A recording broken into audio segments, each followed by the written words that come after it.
Fala aí, torcedor, trazendo mais um vídeo aqui no nosso canal e mais um vídeo aí repercutindo a classificação do Fluminense para as quartas de final do Mundial de Clubes 2025.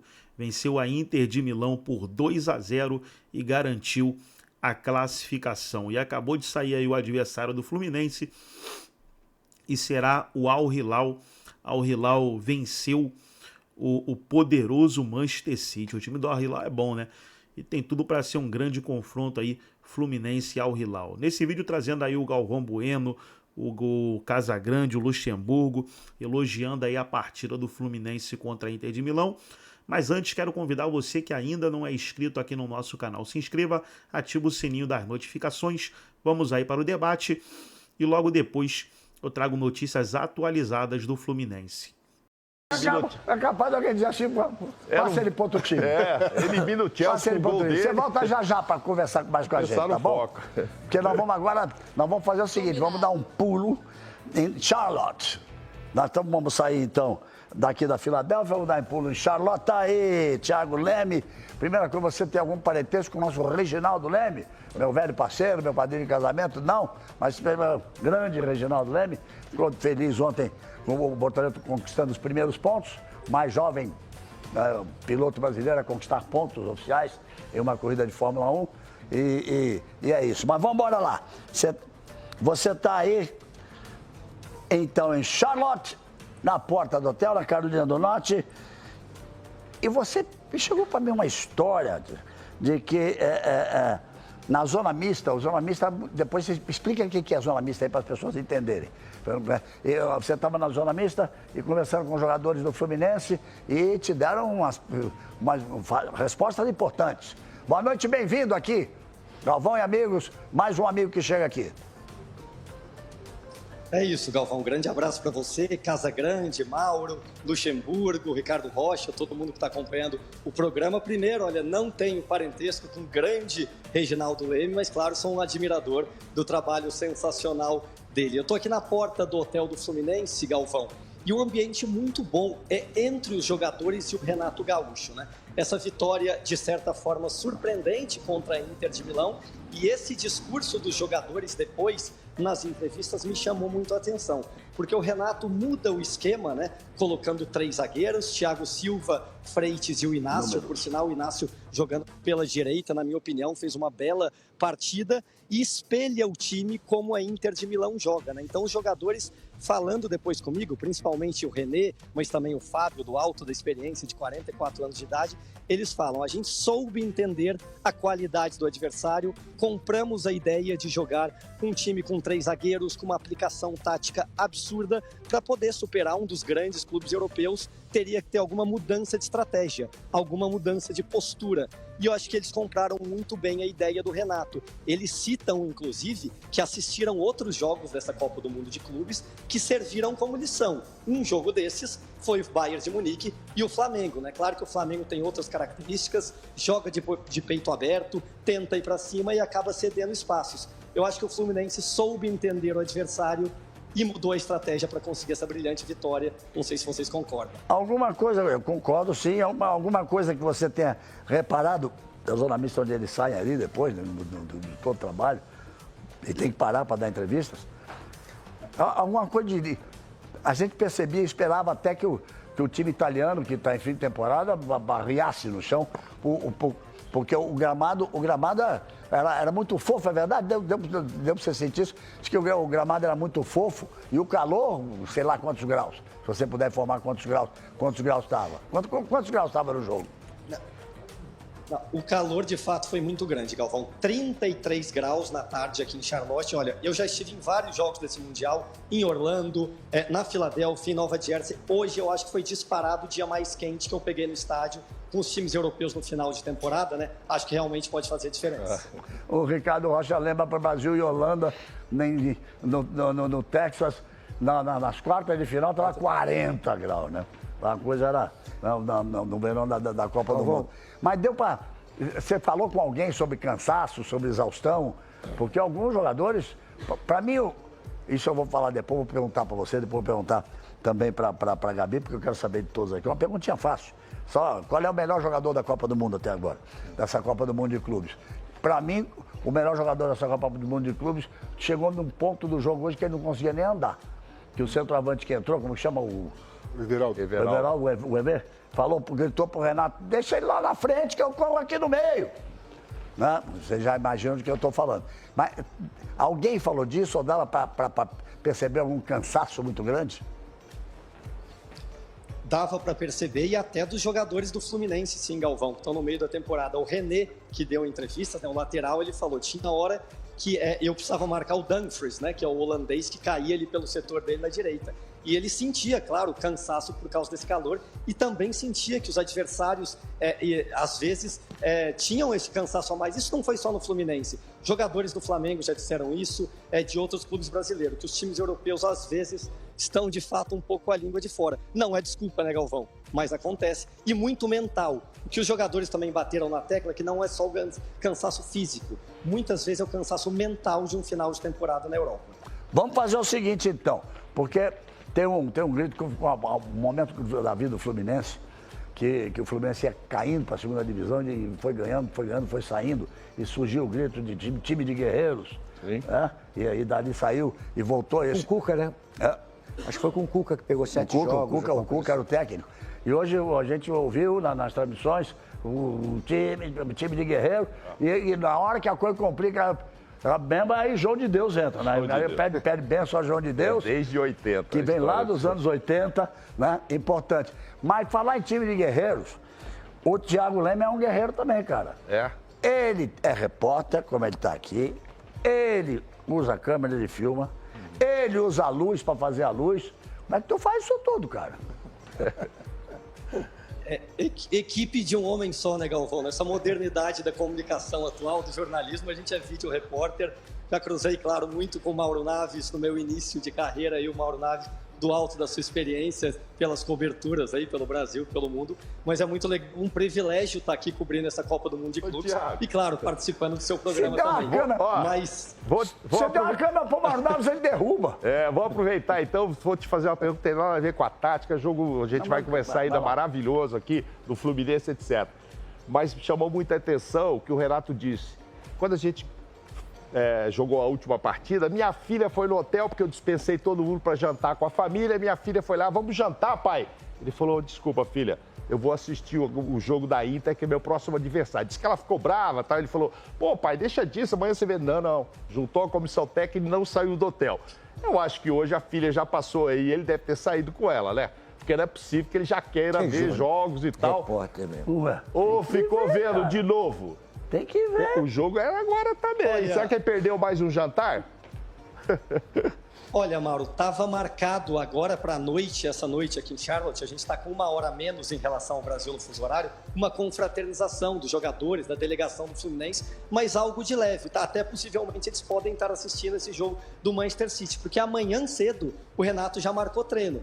Então, amanhã cedo, aqui em Charlotte mesmo, o Fluminense já volta a treinar. Então, claro, a filha dançou de novo. A filha dançou de novo, com razão. Olha, é o seguinte, agora eu quero ver o resultado desse... O Mauro Naves, se desse uma luz para ele, ele não ia conseguir ligar. Se desse uma câmera para ele filmar ele mesmo, a câmera ia cair. Mais ou menos.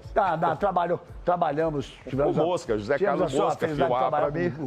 Alguns dos maiores repórteres cinematográficos do Brasil, não é isso? Claro. Mas olha só o que ele fez. Porque agora nós não falamos desse negócio da conversa com os caras na zona mista. Sim. Vamos mostrar então. Vamos mostrar.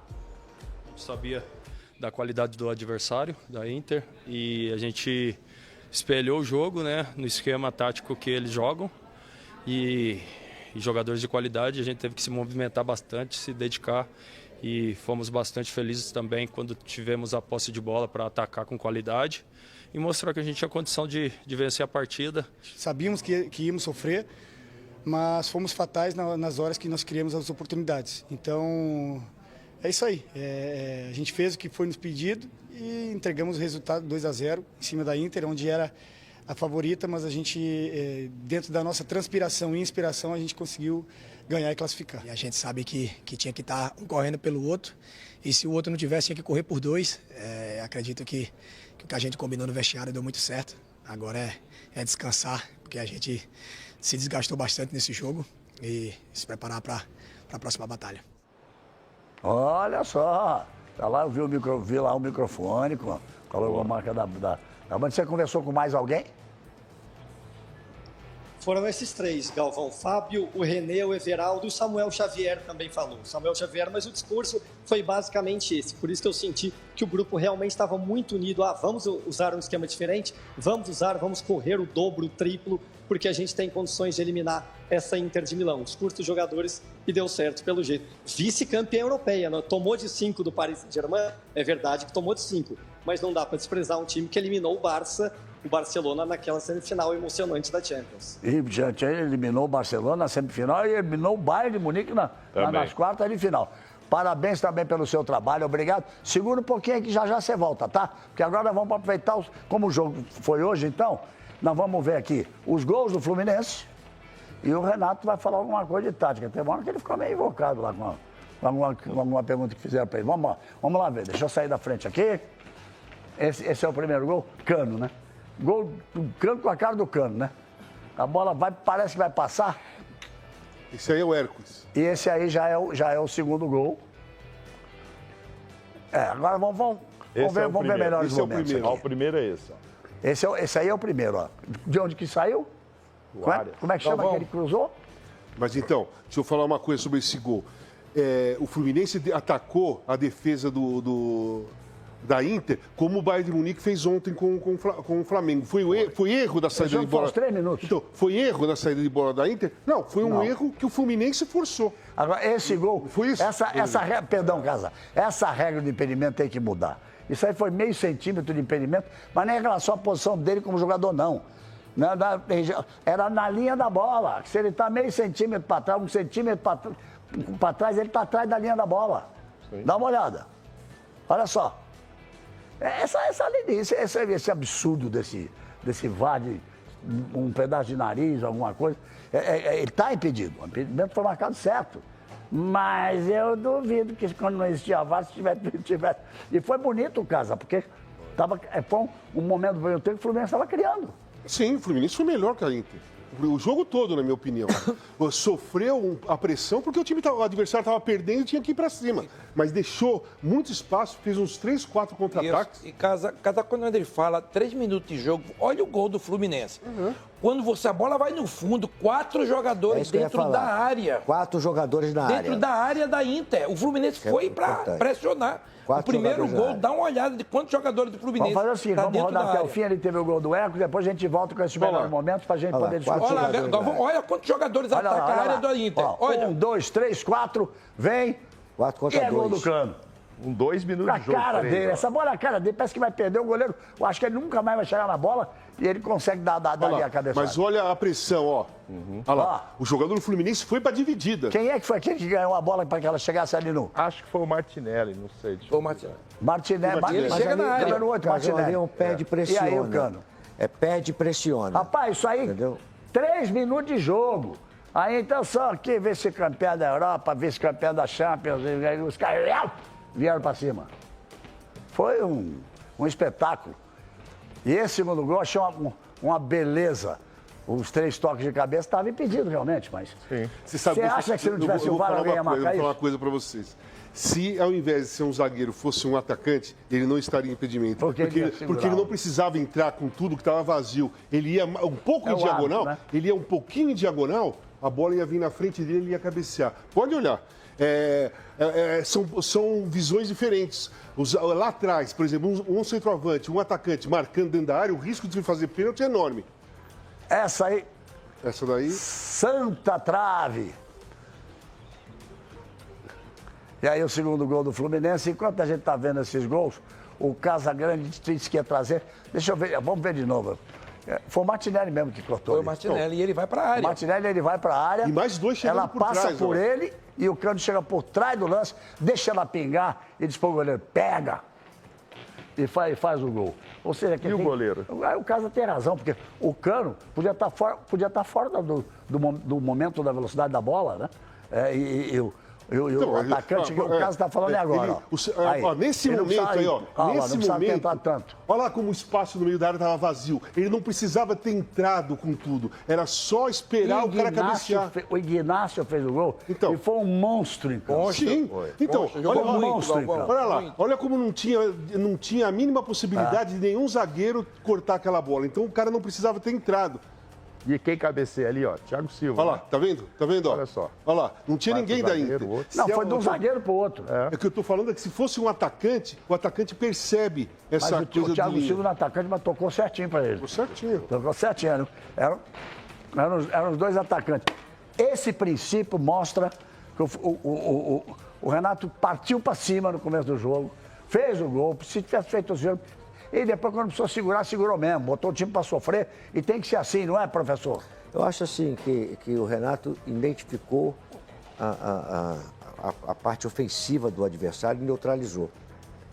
Esse que foi identificado. Quando ele faz 3 zagueiros, porque ele joga com 2 atacantes. Então, você colocar, eu não consigo entender, porque nós vamos falar da Copa de 90, do Lazzaroni, porque hoje 3 zagueiros é uma novidade, até jogando sem atacante nenhum.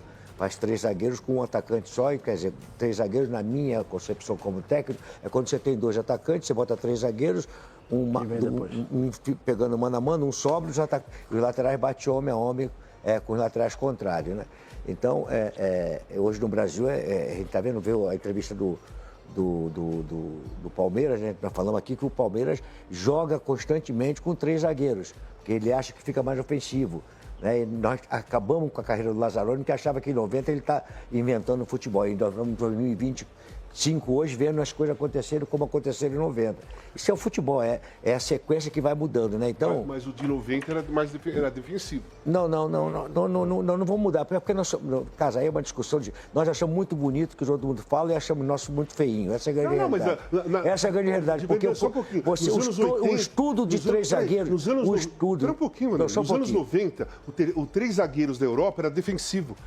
Não era ofensivo. Na época, a Itália jogava com 3 zagueiros. Porque criou-se, Casão, mas peraí. Porque criou-se, porque jogar com 3 zagueiros, jogar com o Dunga, que o Dunga era defensivo. E o Dunga não é defensivo. O Dunga é um jogador que joga de meio campo. Eu tô falando que entendeu? Então, porque criou-se isso de Um de cada vez que o senhor falar em cima do outro, ninguém entende. Nos anos 80 e nos anos 90, o terceiro zagueiro na Europa era usado defensivamente. O terceiro zagueiro na Europa, Casão, era o Stamp que jogou de terceiro zagueiro na Milan, jogou de terceiro zagueiro. Era sempre. O Stamp jogou de lado de terceiro zagueiro no Milan? Jogou de terceiro zagueiro? Mas só indo mais pra frente, Não, o Stamp jogou de terceiro zagueiro, sim, senhor. Não, você tinha Baresi, que não era defensivo. Não, mas o Baresi é ofensivo. Peraí, mas o Milan não jogava com 3 zagueiros, era 4. O que o Stamp jogou? Costa Curta, Baresi e Maldini. Mas o Stamp jogou 3 zagueiros com o lateral. Como zagueiro, Maldini. O Maldini e o Tassotti era defensivo. A última vez que a seleção do mundo, 3 zagueiros do Filipão. A última vez que a seleção ganhou. Algumas coisas que eu queria falar aqui, por favor. Os dois laterais do Milan, o Tassotti e o Maldini, eles desciam que nem louco. Ficava Costa Curta e Baresi e o Ancelotti aqui. O Ancelotti fazia o volante e ficava os 2 zagueiros. O resto atacava, gente. O Casa falou a parte dele, para que vocês falem, para a gente voltar no Fluminense. Eu queria falar do Fluminense defensivamente. Voltamos 40 anos no tempo. Galvão, eu queria falar do Fluminense defensivamente. Eu vou falar por que Renato jogou com 3 zagueiros hoje. Sabe por quê, Galvão? Porque o Thiago Silva... Logo depois que você falar, eu quero ouvir o Renato. Ele vai falar de tática. Não, deixa ele falar primeiro. Porque o Thiago Silva machucou e voltou. Então, peraí, vamos ouvir o Renato. Vou te falar porque ele jogou com 3 zagueiros hoje. Vamos ouvir o Renato. Então é uma vitória de todo mundo. Mas não deixa, sem dúvida alguma, de ser uma vitória pessoal minha também. Porque eu sou pago para pensar. E no momento que eu armo um esquema de jogo, eu sei o que eu estou fazendo.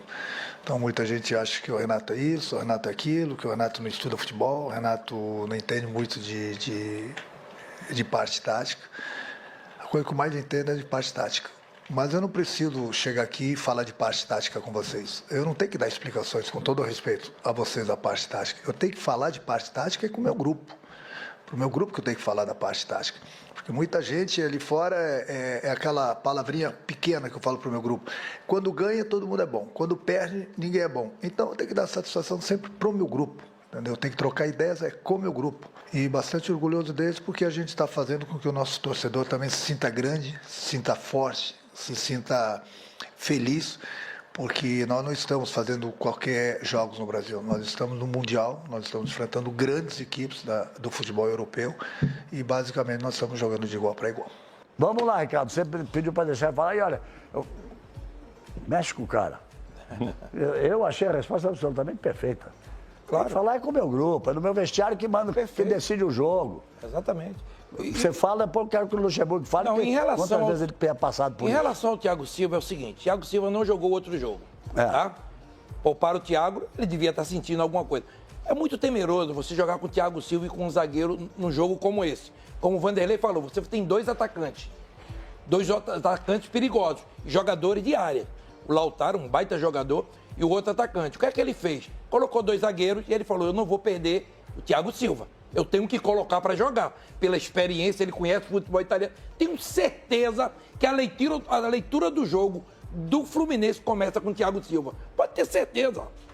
Porque ele jogou com 3 zagueiros, porque ele se bota um zagueiro com o Thiago, tem a idade, calor, voltando de lesão. Ô, Ricardo, ele explicou na entrevista que ele não foi jantar com a filha para assistir ao jogo. Quando ele acabou o jogo, ele começou a pensar como ia jogar. Ele falou, eu vou espelhar a Inter, que vem de 3 zagueiros, e vou colocar 3 e caras altos, porque o jogo se decide hoje em dia muito em bola parada do lado. Mas dentro disso vem o que o Vanderlei falou. De volante. Não, ele muda o volante. Não, ele botou o Bernal, que é alto. Ele botou o menino lá que é alto também. Ele explicou isso por causa de jogadas aéreas. Tanto para ele ir lá na frente com esses zagueiros para cabecear a favor, como principalmente para defender. Eu queria dizer o seguinte, eu acho que em muitos lugares, São Paulo talvez seja um lugar onde se fale muito disso, as pessoas respeitam muito pouco o Renato. As críticas de que é só essa coisa de motivação. Ele foi muito bonachão, muito... É isso, que é motivação, né? fazer aquilo.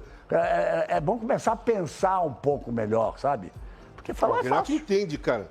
Claro. É bom começar a pensar um pouco melhor. Essa explicação que você deu, concordo com você inteiramente. Mas ele pensou nisso também. A jogada aérea da Inter é muito forte. Sim. A jogada aérea da Inter... Tem um jogador que tem 1,92 m. Tem o Lautaro, que tem, sei lá, quase 1,90 m. E tem jogada aérea. Pensou nisso. E com certeza, a final da Champions, ele observou. Porque se você pegar a final da Champions, eles fazem quase uma linha de 5, mais uma linha de 4 na frente, ali. E você vê que fica praticamente 2 jogadores na frente sozinhos para puxar o contragolpe. Que o Paris Saint-Germain atropelou ali. E a bola nunca... Eles jogaram para trás, aí o Renato falou assim, eu vou manter meu time na cabeça dele. Vou neutralizar isso aqui, que é a única chance que eles têm de contra-ataque, e vou poder liberar meus jogadores mais para o jogo. Tanto é que, para jogar da forma como ele jogou e chegar roubando uma bola com 4 jogadores na área, que os caras têm mais liberdade, que eu não faço assim, ó, você vai atacar, você olha para trás, está protegido.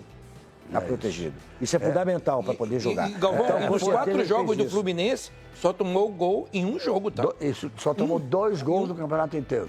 Aí, nenhum jogo. Bateram nisso aí, Galvão. Em 3 jogos não tomou gol. Isso é outra coisa importante a ser dita. Só tomou 2, em 4 jogos, tomou 2 gols.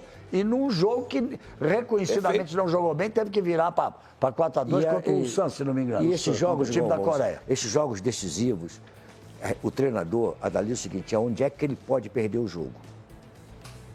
Percentual estatístico, onde é que você pode perder o jogo? Onde é que eles são fortes? Tem 2 coisas, né? Onde é que eu posso perder o jogo e onde é que eu posso ganhar? É aquilo que eu falei, você vai montar o teu time para inibir a parte ofensiva do adversário e ver onde é que eles são vulneráveis. Isso é o segredo que tem. Se nós pegarmos o Renato da análise do jogo contra esse jogo contra a Inter, e você vê o Flamengo, quem duvidava que o Bahia ia fazer aquilo que fez?